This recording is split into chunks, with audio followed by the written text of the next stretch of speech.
और निफ्टी में आज की तेज़ी में रिलायंस का बड़ा हाथ है। जेपी मॉर्गन की रिपोर्ट के बाद रिलायंस में अच्छी तेज़ी है और इसी ब्रोकरेज ने कोफोज पर भी एक अपडेट दी है। जानते हैं जेपी मॉर्गन की रिपोर्ट क्या कह रही है।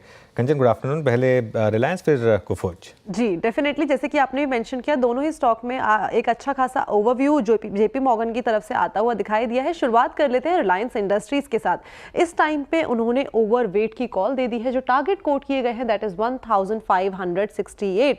इनका मानना है कि अगले 2 साल में जो हमें कंपनी की अर्निंग है वो और भी ज्यादा यहाँ से शानदार आती हुई दिखाई दे सकती है। हमने देखा था कि रिसेंटली हमें शेयर के अंदर एक प्रेशर आता हुआ दिखाई दिया था। बेसिकली जो कमोडिटी के एबिट है वहां पे थोड़ी कमजोरी थी, जिसका रिफ्लेक्शन यहाँ पे हमें आता हुआ दिखाई दिया था। देखिए मार्जिन्स में हमें पहले ही एक डेंट लगता हुआ दिखाई दिया था। तो जेपी मॉर्गन का ये मानना है कि इससे ज्यादा कमजोरी हमें आने वाले टाइम पे नहीं दिखाई देगी और आगे चल के जो उनका कंज्यूमर बिजनेस है वहां पे एक रोबस्ट ग्रोथ की संभावनाएं जताई जा रही है। इस लिहाज से ओवरवेट की कॉल दी गई है रिलायंस इंडस्ट्री में।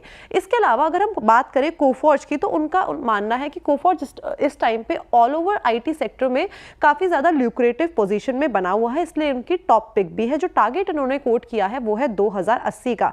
उन्होंने बोला है कि कैसी भी सिचुएशन आ जाए कोफोर्ज इस टाइम पे इस तरीके से प्लेस्ड है कि यहां से उसको बढ़ना ही है।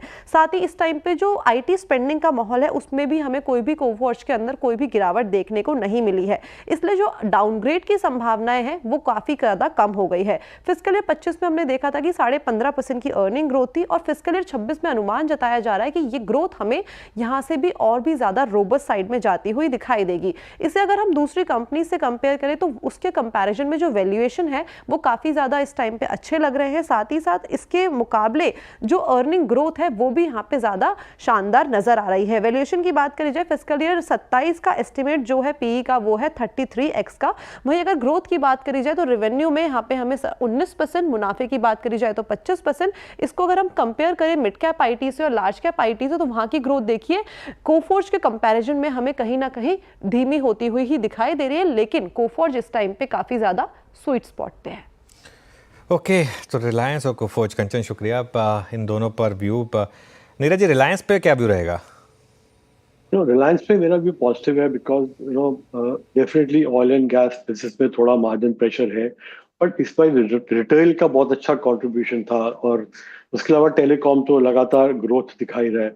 तो स्टॉक अभी भी अगर आप लास्ट वाले में देखें तो 31-3200 एक्स होने से पहले स्टॉक का प्राइस था, तो अभी तो उससे भी काफी नीचे है। तो जिस तरह का रिटेल का कंट्रीब्यूशन बढ़ा है और टेलीकॉम की ग्रोथ आ रही है, मुझे लगता है कि एक पॉजिटिव मोमेंटम रिलायंस पे रहना चाहिए। तो रिलायंस की नीचे से अच्छी मूवमेंट आई, फिर कंसोलिडेशन हुई, अब दोबारा मुझे लगता है कि अपसाइड यहाँ से आ सकता है। दोबारा से अबाउट 7 to 8% का मोमेंटम यहाँ से और हो सकता है रिलायंस के अंदर।